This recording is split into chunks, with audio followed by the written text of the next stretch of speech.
लाडक्या बहिणींनो, तुमच्या खात्यामध्ये अजूनही लाडकी बहीण योजनेचे पैसे आले नाहीत का? मग हा व्हिडिओ शेवटपर्यंत नक्की पहा.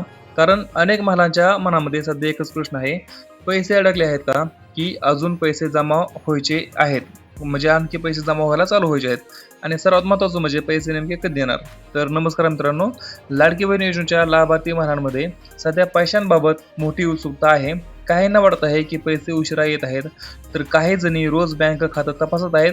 पण प्रत्यक्षामध्ये हप्त्याचे पैसे सर्वांच्या खात्यात एकाच दिवशी जमा होत नाहीत. सरकारकडून निधी उपलब्ध झाल्यानंतर पैसे डीबीटी पद्धतीने टप्प्याटप्प्याने पाठवले जातात.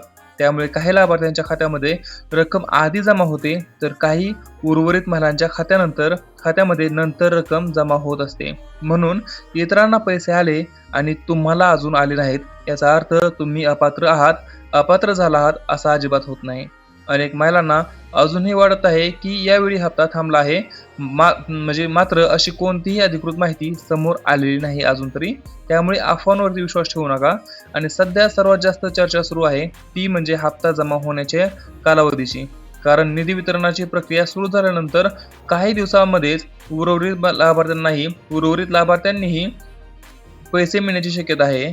यामुळे अनेक महिला दररोज बँकेचं मेसेज, पासबुक आणि बॅलन्स तपासत आहेत. पण लक्षात ठेवा, डीबीटी प्रक्रियेमुळे प्रत्येकाच्या खात्यामध्ये पैसे एकाच वेळी जमा होत नाहीत. आता सर्वात महत्त्वाचा प्रश्न म्हणजे पैसे नेमके कधी येणार आणि किती रुपये येणार? तर सध्या उपलब्ध माहितीनुसार 25 जुलै ते 30 जुलै या कालावधीमध्ये पात्र महिलांच्या खात्यामध्ये जुलै महिन्याचा हप्ता टप्प्याटप्प्याने जमा होण्याची शक्यता आहे. आणि रकमेबद्दल बोलायचं झालं तर पात्र महिलांच्या खात्यामध्ये 1,500 रुपयाचा हप्ता जमा होण्याची अपेक्षा आहे. 2100 रुपये किंवा 3,000 रुपये नाही तर 1,500 रुपये चालू महिन्याचा हप्ता तुमच्या खात्यामध्ये जमा होण्याची शक्यता आहे. म्हणून पुढील काही दिवस तुमच्या बँक खात्यावरती लक्ष ठेवा. पैसे जमा होण्यापासून पैसे जमा होण्यास सुरुवात झाल्यानंतर उर्वरित लाभार्थ्यांच्या खात्यामध्येही टप्प्याटप्प्याने रक्कम जमा होऊ शकते. तर मित्रांनो, आजच्या व्हिडिओमध्ये होतं एवढंच. आपण भेटूया पुढच्या व्हिडिओमध्ये. तोपर्यंत जय हिंद, जय महाराष्ट्र.